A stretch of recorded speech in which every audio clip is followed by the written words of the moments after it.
السلام علیکم ورحمۃ اللہ وبرکاتہ۔ محترم ناظرین و سامعین، آج میری گفتگو کا عنوان ہے کہ جادو کیا ہے۔ تو دیکھیے، جادو ایک حقیقت ہے، لیکن اس کا وجود اب اس روئے زمین پہ بہت کم پایا جاتا ہے۔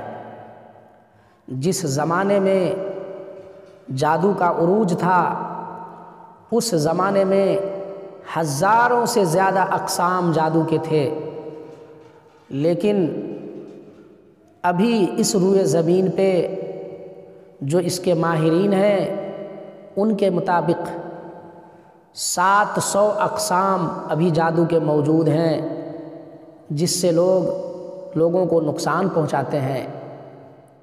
لیکن اس کا یہ مطلب نہیں کہ انسان جادو کے ذریعے جو چاہے کر سکتا ہے، کسی کو مار بھی سکتا ہے، کسی کو جلا بھی سکتا ہے، ایسا نہیں ہے۔ بلکہ جادو کرنا جادوگر کا کام ہے، لیکن نفع یا نقصان پہنچانا یہ اللہ کے ہاتھ میں ہے۔ اگر کسی جادوگر یہ چاہتا ہے کہ فلاں آدمی پہ اگر ہم جادو چلائیں گے تو اس کا انتقال ہو جائے گا، ایسا ہرگز نہیں ہو سکتا ہے۔ ہاں، اگر اس پہ جادو کیا گیا ہے اور وہ زیادہ دن ہو گیا ہے تو دھیرے دھیرے سرایت کرتے کرتے اس کے جسم میں نس نس میں جب وہ بس جائے گا تو پھر وہ بیماری کی شکل میں ہو جاتا ہے، وہ مرض میں تبدیل ہو جاتا ہے۔ لیکن اگر فی الفور اس پہ توجہ دی جائے تو وہ جادو فوراً ختم ہو جاتا ہے۔ اس لیے اور یہ بھی لوگ سوچتے ہیں کہ جادو جو ہے صرف عورت ہی سیکھ سکتی ہے، ایسا کچھ نہیں ہے۔ جادو کا ہنر مرد بھی سیکھ سکتا ہے، لیکن بعض لوگ یہ سمجھ بیٹھے ہیں کہ جس کا شوہر انتقال ہو جائے یقیناً وہ عورت جادوگرنی ہے، ایسا نہیں ہے۔ لوگوں کا عقیدہ غلط ہے، لوگوں کا یہ ماننا غلط ہے، اور اس بیوہ بیچاری کو لوگ پریشان کرتے ہیں، لوگ ان پر ڈائن ہونے کی تہمت لگاتے ہیں، لوگ ان پہ جادوگرنی ہونے کا الزام لگاتے ہیں۔ ایسا نہیں کرنا چاہیے۔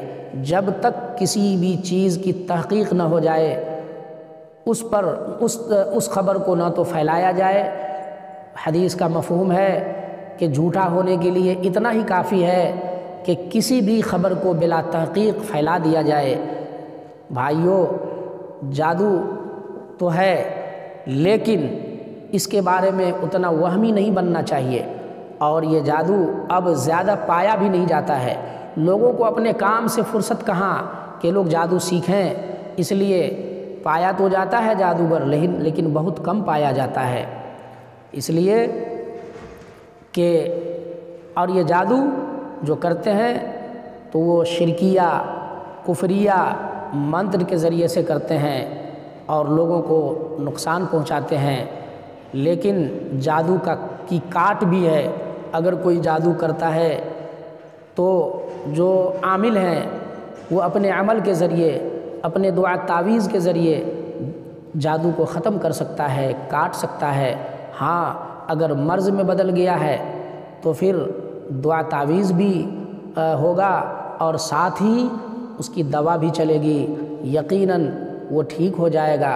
لیکن لوگوں کو دیکھا گیا ہے کہ بس تھوڑا سا بھی سر میں درد ہوا تو شک ہو گیا کہ کہیں جادو تو نہیں کر دیا، پیٹ میں درد ہوا شک ہو گیا، کلیجے میں درد ہوا شک ہو گیا، بخار آ گیا شک ہو گیا کہ کہیں کوئی کچھ کر تو نہیں دیا ہے، اور فوراً وہ عاملوں کے پاس دوڑتے ہیں۔ ایسا کچھ نہیں ہے۔ پہلے آپ ڈاکٹر سے رابطہ کریں اور ساتھ ہی کسی عامل سے دعا بھی کروائیں، تو اللہ تعالی ہم سب کو سمجھ عطا فرمائے۔ آمین۔